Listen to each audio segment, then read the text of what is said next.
La Grande Muette retrouve sa voix au gré des événements. Longtemps diffamé, parfois pris à partie, le clairon retentira désormais en ondes et sur les réseaux sociaux. Auditeurs amis, bonjour. Je vous souhaite la bienvenue sur la 106.6 Fama FM, à laquelle je souhaite longue et heureuse vie.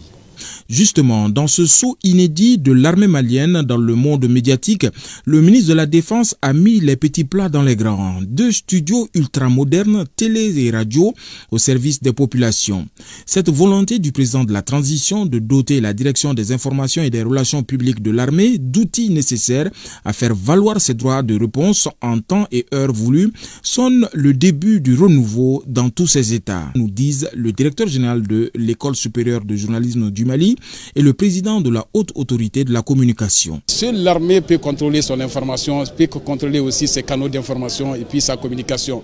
Aujourd'hui, la DIRPA est obligée de se plier à cet exercice hebdomadaire de conférences de presse, mais avec ces nouveaux médias-là, moi je pense qu'ils peuvent diffuser à n'importe quel moment les informations à temps plein et à chaud aussi. S'il y a des voix au sein de l'armée spécialisées dans la communication, qui parle de ce que l'armée fait au quotidien, je pense que ça ne peut que équilibrer l'information. Et nous, au niveau de la HAC, on ne peut que s'en réjouir.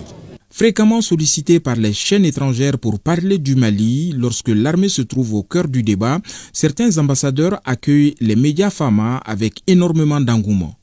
La guerre des médias, quand la crise a commencé en 2012, chaque fois que je voyais des gens venir dire « Ah ouais, nous on est des Touaregs, on est opprimés, des trucs comme ça », et je demandais une contre-vérité, on me produisait sur TV5 ou France 24 pour démentir et dire que non, nous sommes un et indivisibles. Je défendais ma nation comme ça. Pour le ministre de la Défense et des anciens combattants, l'armée malienne maintient le cap de la défense nationale sur tous les fronts. Doter les forces armées maliennes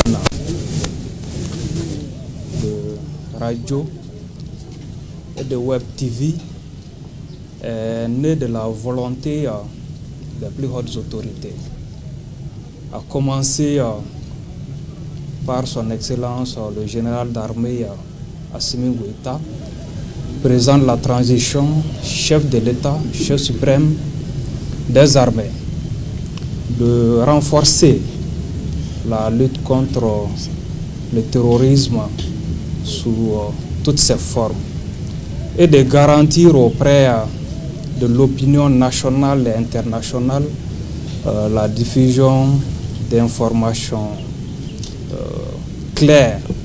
Il y a un adage de chez nous qui dit que si l'histoire de la chasse doit être toujours racontée par le chasseur, le lion aura toujours le rôle du perdant.